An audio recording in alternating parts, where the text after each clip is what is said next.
Assalamualaikum warahmatullahi wabarakatuh. Shalom. Om Swastiastu. Nama budaya, salam kebajikan. Perkenalkan, kami dari kelompok TTJ Tiba-tiba jadi. Saya Willy Lubis selaku ketua kelompok dari TTJ. Di sebelah saya Nanang Harjianto. Saya Karenina Sinulinga. Saya Anita Paviasihaan. Dan saya Elvan Aditya. Saksikan video ini. Sebelum kita masuk ke dalam kualifikasi benda menurut hukum kebendaan dan hukum jaminan, kita akan membahas tentang pengaturan hukum kebendaan. Kebendaan itu diatur di dalam KUH Perdata buku kedua tentang benda. Nah, apa sih yang menjadi pengertian dari benda itu? Dalam KUH Perdata, barang adalah tiap benda dan tiap hak yang menjadi objek dari hak milik. Bang, boleh nanya nggak? Boleh nggak, Cok? Nanya apa ini? Abang anak Unilak ya? Iya, anak Unila. Fakultas apa? Fakultas Hukum. Nah, kebetulan aku ada pertanyaan nih tentang hukum. Apa saja sih yang menjadi kualifikasi benda dalam hukum kebendaan itu? Kalau di kualifikasi itu di hukum kebendaan itu ada, kalau di berwujud ada dua. Pertama, benda yang berwujud atau benda yang bisa diraba dan bisa dilihat wujudnya, seperti motor, seperti bangunan itu.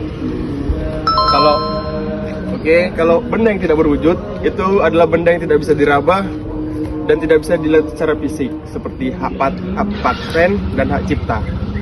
Gitu. Ada lagi nggak, Bang? Nah, kemudian selanjutnya itu ada benda bergerak dan benda tidak bergerak.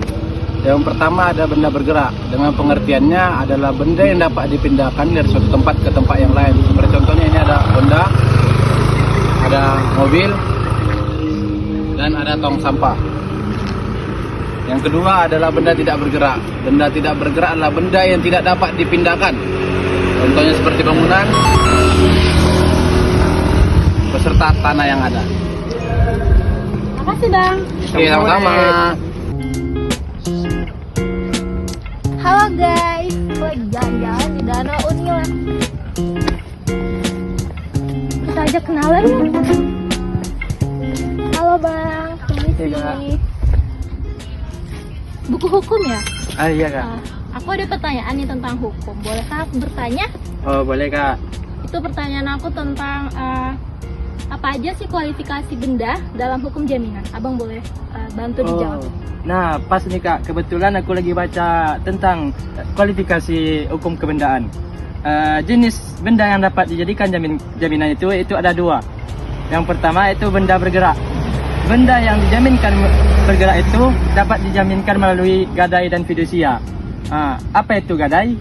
Gadai adalah salah satu bentuk jaminan yang diberikan atas benda bergerak untuk menjamin pelunasan hutang. Kalau fidusia? Nah, fidusia itu adalah hak jaminan yang diberikan atas benda bergerak, baik berwujud maupun tidak berwujud, untuk menjamin pelunasan hutang. Nah, yang kedua adalah itu benda tidak bergerak. Benda tidak bergerak dapat dijaminkan dengan hak tanggungan seperti rumah dan bangunan. Oh, makasih Bang untuk jawabannya. Ya, sama-sama kak. Selamat membaca kembali. Ya, Kak. Kita telah membahas kualifikasi benda dalam hukum jaminan. Yang pertama ada benda yang bergerak. Salah satu contohnya itu hak gada yang merupakan suatu jaminan terhadap benda bergerak, baik berwujud maupun tidak berwujud, yang diatur di dalam pasal 1150 KUH Perdata. Kemudian kualifikasi kedua yaitu di dalam benda tidak bergerak.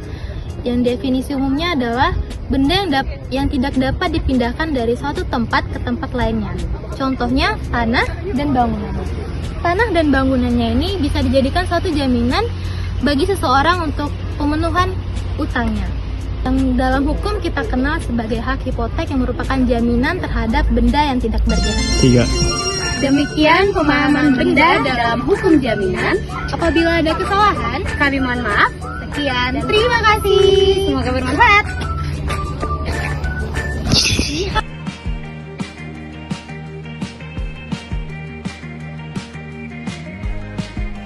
Kami dari kelompok TTD tiba-tiba jadi. Assalamualaikum warahmatullahi wabarakatuh. Shalom. Om Swastiastu. Halo, assalamualaikum. Shalom. Om Swastiastu. Assalamualaikum warahmatullahi wabarakatuh. Shalom. Aduh, nggak mau. kedua. Bang, boleh nanya nggak?